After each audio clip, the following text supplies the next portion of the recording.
What are you reading?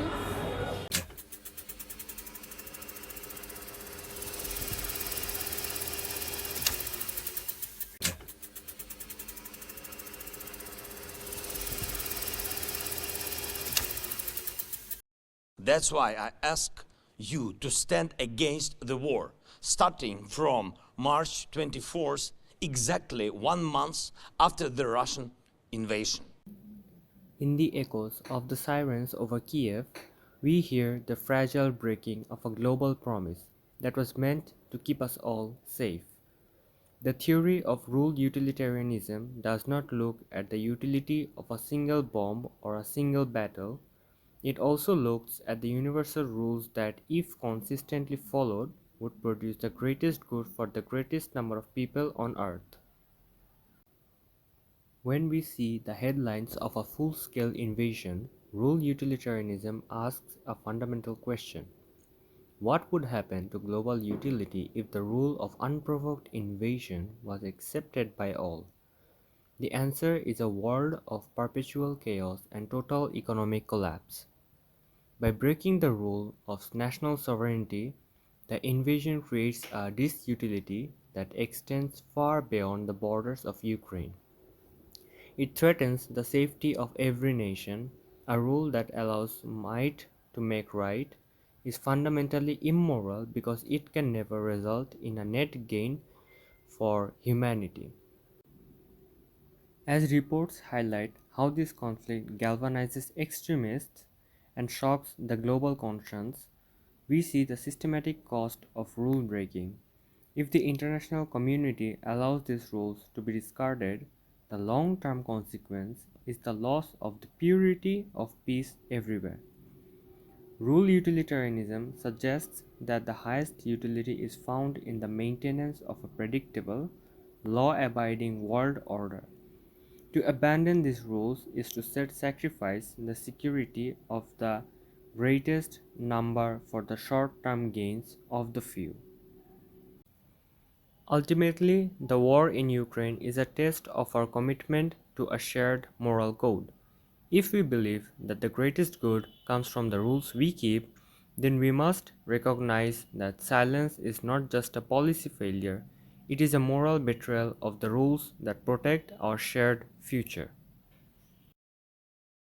In the starving cradles of Sudan and shattered streets of Gaza, the math of war is stealing our humanity, leaving only the silent shared grief of mothers.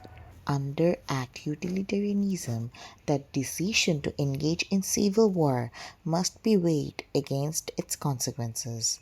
When we calculate the utility of political control sought by factions against the disutility of mass displacement and total economic collapse, the scales break. In Sudan, every act of violence is deeply fecund in its misery, breeding long-term famine and trauma. Because the suffering is so intense and the duration so vast, these actions, fundamentally immoral, they prioritize the power of a few over the survival of millions. In Gaza, the calculus shifts to the extent and purity of the suffering. Act utilitarianism asks if specific military actions resulting in tens and thousands of deaths and unprecedented hunger can be justified by the security they claim to provide. When the pain involves the systematic destruction of an entire population's infrastructure, the math fails. The purity of any strategic gain is non existent when it is linked to such misery. If an alternative action, such as diplomatic search, would produce more collective happiness than the current path, is a catastrophic ethical failure. Sudan and Gaza prove that when the calculus of human life is ignored for the pursuit of power, we are left with moral bankruptcy. We must demand a shift towards actions that actuate well being rather than maximizing grief. Will those in favour of the draft resolution contained in document S/2024-835 please raise their hand?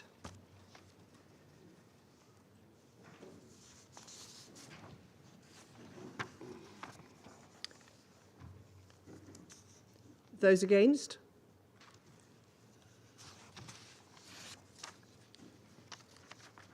In war, we weigh the utility of actions, the costs of suffering versus the benefits of peace. However, as we turn to the beginning of the Security Council briefing, we move from consequences to deontology. Here, the focus isn't on the end results of the war, but on the duty of nations to follow universal moral laws. The speaker invokes the UN Charter. In deontology, the Charter functions as a categorical imperative, a rule that must be followed because it is the law, not because it is convenient. When the speaker notes that sovereignty and territorial integrity are being trampled, they are arguing that this is an inherent moral wrong. Under this framework, invading a sovereign state is a breach of duty that can never be justified, even if a leader believes it might lead to a more stable region later. The speech explores the concept of universalizability. Kantian ethics asks, would we want the invasion of a neighbor to become a universal law for everyone? The speaker's tone suggests the obvious answer: no. If every nation operated by the rule of aggression, the entire global order would collapse into a state of nature. By condemning warfare, the Council is defending the idea that universal laws must apply to everyone equally, the powerful and the weak alike, without exception. Ultimately, this speech is a call to moral consistency. It asserts that our shared security doesn't come from the weapons we hold, but from the rules we keep. It reminds us that if a law is not universal, it is not a law, it is merely a suggestion. In the halls of the UN, the duty to the Charter is the highest moral obligation we have. Laws are not just ink on paper, they are the thin, moral line between a world of order and a world of ashes.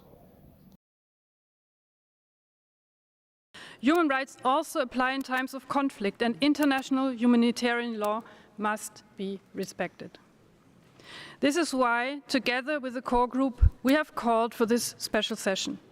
The high number of states supporting today's session proves one thing: the international community is steadfast in its support of the people of Sudan and their struggle for freedom, peace, and justice. We do support all initiatives to restore peace. Peace is urgently needed. In her address, Ambassador Katharina Stach frames the Sudan crisis not merely as a geopolitical conflict but as a direct challenge to the intrinsic morality of the international community.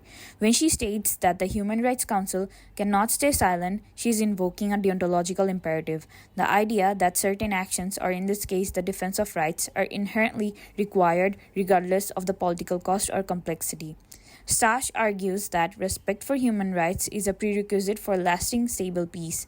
Here, morality is presented as foundational. It is not an add-on to be considered after a ceasefire. Rather, the intrinsic value of the human person is the very soil in which peace must grow.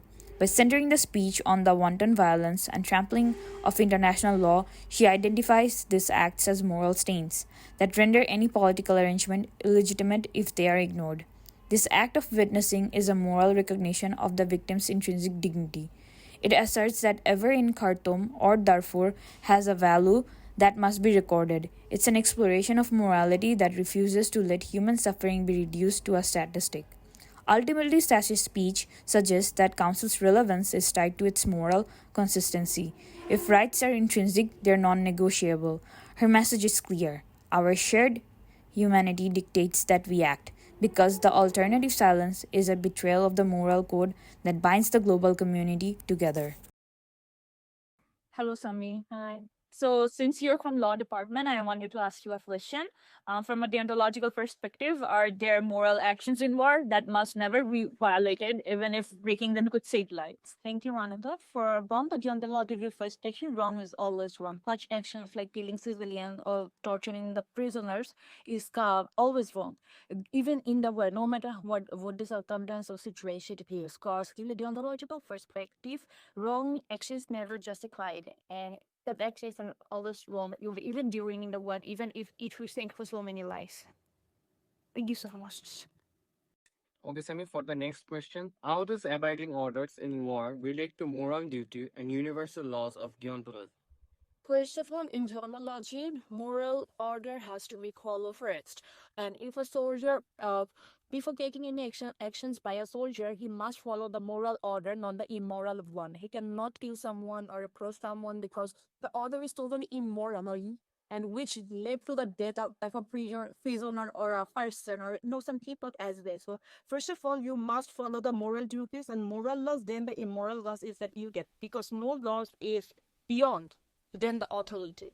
So it should be moral first.